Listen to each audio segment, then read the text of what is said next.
दोस्तों, बिहार विद्यालय परीक्षा समिति के द्वारा वैसे तमाम बच्चों के लिए अपना रजिस्ट्रेशन फॉर्म शुरू कर दिया है जो 2026 में बिहार बोर्ड से मैट्रिक की परीक्षा देने वाले यानी वैसे बच्चे जो अभी फिलहाल 9वीं कक्षा में एडमिशन करवाए हैं उन सभी का रजिस्ट्रेशन फॉर्म भराना शुरू हो चुका है। इस वीडियो में मैं आपको बताऊंगा कि इस रजिस्ट्रेशन फॉर्म को आपको कैसे भरना है, फॉर्म कैसे डाउनलोड करना है, कितने पैसा आपको लगेंगे, कब से कब तक फॉर्म फिलअप की प्रक्रिया चलेगी, सभी जानकारी मैं इस वीडियो में समझाने जा रहा हूँ। वीडियो को आप अंत तक देखिए और इस वीडियो को तमाम दोस्तों के साथ तमाम लोगों के साथ शेयर कर दीजिए ताकि हर बच्चे को पता चले कि भाई उनका रजिस्ट्रेशन फॉर्म फिलअप हो रहा है, वो अपना रजिस्ट्रेशन फॉर्म भर पाए। अभी जो नोटिफिकेशन देख पा रहे होंगे ये बिहार विद्यालय परीक्षा समिति के द्वारा ऑफिशियल रूप से आज के डेट में ही जारी किया गया, जिसमें बताया है कि मैट्रिक परीक्षा 2026 के लिए राज्य के जो शिक्षण संस्थानों में 9वीं कक्षा में पढ़ रहे विद्यार्थियों का रजिस्ट्रेशन किया जाना है। इसमें बताया गया है कि आप सभी का जो रजिस्ट्रेशन प्रक्रिया है ये जो आपके शिक्षण संस्थान है, मतलब जहां 9वीं में आपने नामांकन कराया है जिस स्कूल में, वहां के जो प्रधानाध्यापक है उनके द्वारा किया जाएगा, लेकिन आपको फॉर्म भरकर उनको देना होगा, वो ऑनलाइन करेंगे। इन पोर्टल से जो है उनका ऑनलाइन प्रक्रिया होगा। अब ये फॉर्म फिलअप की प्रक्रिया जो है यहाँ पर 14 जुलाई 2024 तक चलने वाले हैं। इसके लिए इन्होंने पूरी जानकारी बताई है जिसे आप देख पाएंगे। अब आइए समझते हैं कि इस फॉर्म को डाउनलोड कैसे करना है। फॉर्म भरने से पहले कुछ गाइडलाइन है जिनके बारे में इन्होंने बताया है, जिसको समझना बेहद जरूरी है। नोटिफिकेशन बिहार विद्यालय परीक्षा समिति के द्वारा जारी किया गया पंजीयन आवेदन को लेकर, जिनका भी सत्र 2025 से 26 है, यानी 2026 में आप परीक्षा देने वाले उनके लिए है। यहाँ पर बताया गया है कि आवेदन पत्र में छात्र छात्राओं को क्या है कि अपना नाम, माता पिता का नाम, विषय, लिंग और जो वैवाहिक स्थिति है ये सब जानकारी बिल्कुल सही देना है, कोटि की जानकारी सही देना है। अब यहाँ पर बताया गया है कि आवेदन फॉर्म के साथ आपको सही रंगीन पासपोर्ट साइज फोटो देनी है और सही सिग्नेचर देनी, क्योंकि जो अभी आप देंगे यही आपकी मैट्रिक के जो एग्जाम होंगे उसका एडमिट कार्ड, मार्कशीट जो भी आएगा उसमें यही सब डिटेल आपका अंकित होगी। इसके अलावा यहाँ पर बताया गया कि छात्र छात्राओं को क्या है कि जब फॉर्म को भरेंगे तो कंडिका 1 में जो विवरण पूछी जाएगी उसको आपको सही से भरना है। कंडिका 2 में यहाँ पर बताया गया है कि आपको फोटो सिग्नेचर मांगे गए हैं, उसको आपको अनिवार्य रूप से देना है। इसके अलावा आपको एक मोबाइल नंबर देना है। एक मोबाइल नंबर एक ही स्टूडेंट के लिए मान्य होगा, ईमेल आईडी भी एक स्टूडेंट के लिए एक ही मान्य होगा जो बताए गए हैं। इसमें बताया गया है कि आवेदन पत्र में क्रम संख्या 20, 21, 22 को छोड़कर सभी विवरण भरना जरूरी है। ये 3 जानकारी आप चाहे तो छोड़ सकते हैं। अब आपने समझ लिया, अब समझते हैं फॉर्म को आखिर में भरना कैसे है। तो सबसे पहला काम करना है कि अभी हाल में एक नया पासपोर्ट साइज सुंदर सा खिंचवा लीजिए, उस फोटो को यहाँ पर दीजिए और यहाँ पर नीचे में अपना सिग्नेचर करिए, क्योंकि यही फोटो सिग्नेचर आपके आगे जब भी एडमिट कार्ड आएगा एग्जाम के लिए तो यही सब फोटो सिग्नेचर आपके आने वाले हैं। 1 नंबर में आपसे जो है कैटेगरी पूछी गई है, तो कैटेगरी में आपको जो है रेगुलर चुनना है। हमेशा ध्यान रखें जब भी ये फॉर्म भरे तो ABCD का जो बड़ा अक्षर होता है, जिस प्रकार आप फॉर्म में देख पा रहे होंगे फिल किया हुआ, उस प्रकार का आपको फिल करना है और हमेशा आपको जो है ब्लू या ब्लैक पेन का ही उपयोग करना है, ये ध्यान रखिएगा। अब जो भी आपका स्कूल का कोड होगा वो आपको बताना है। जैसे मान लीजिए किस स्कूल का कोड 1 2 3 4 5 है, तो 1 जो लिखना है एक बॉक्स में, 2 एक बॉक्स में, 3 एक बॉक्स में, 4 एक बॉक्स में, 5 एक बॉक्स में। बहुत बच्चों को जो है स्कूल का कोड नहीं पता है तो आप अपने स्कूल में जाएंगे, टीचर से पूछेंगे, वो आपको बता देगा। साथ ही साथ जिस स्कूल से अभी 9वीं में आप पढ़ाई करते हैं उसका क्या नाम है उसका नाम लिखेंगे विथ एड्रेस। जैसे मान लीजिए SNJ हाई स्कूल है और इनका जो भी एड्रेस है यहाँ पर एक बॉक्स छोड़कर फिर उनका एड्रेस यहाँ पर अगले बॉक्स से लिख देंगे। विद्यार्थी का जो नाम है आपको लिखना है इस बॉक्स में। जैसे मान लीजिए विद्यार्थी का नाम राम है तो राम इन्होंने हिंदी में लिखा है। आपका जो भी नाम है आप अपना नाम लिखेंगे।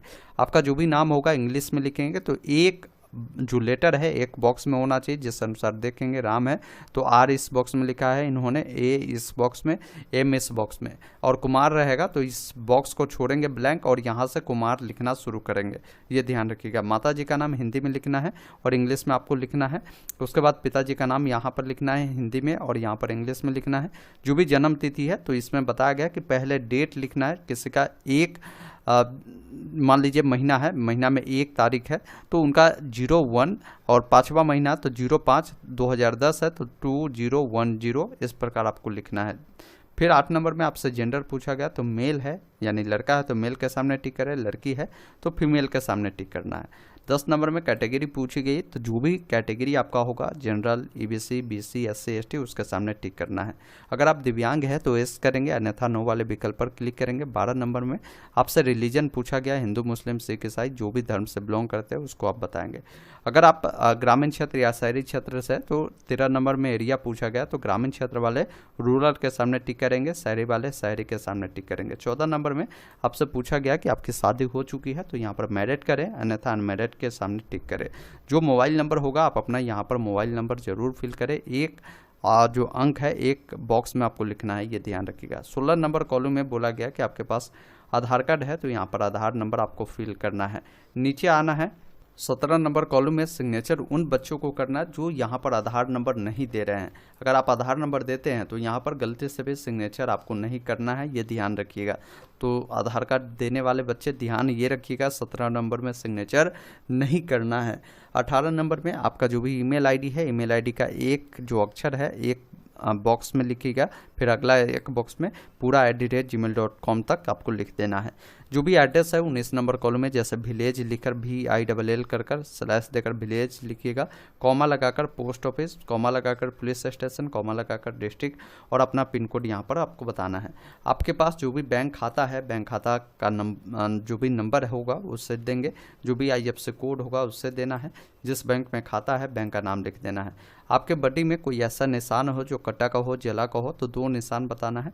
तो जो भी निशान होगा उससे बताएंगे। जैसे मेरे केस में इस विद्यार्थी के पास जो है उनके लेफ्ट पैर में कट है, तो इन्होंने लिखा है a cut mark on left leg, इस प्रकार आप दे सकते हैं। फिर दूसरा निशान आप यहाँ पर बताएंगे, नहीं है एक ही निशान है तो यहाँ पर नो मार्क आप लिख सकते हैं। बाकी 24 नंबर कॉलम में आपसे पूछा गया है कि आप सब्जेक्ट का जो है चयन करें।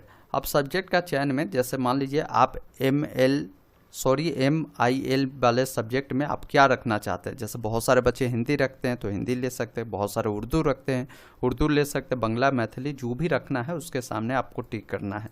उसके अलावा जो SIL वाला में आपको क्या रखना है, बहुत सारे बच्चे संस्कृत रखते हैं तो संस्कृत आप ले सकते हैं, अरबी है, फारसी है, भोजपुरी है, ये भी आप ले सकते हैं, आपके ऊपर डिपेंड करता है। फिर कंपलसरी सब्जेक्ट में ये सब्जेक्ट आपको लेना ही होगा, जैसे मैथ हुआ, आपका साइंस हुआ, सोशल साइंस हुआ, इंग्लिश हुआ, ये कंपलसरी सब्जेक्ट है तो सबके सामने टिक करना ही होगा।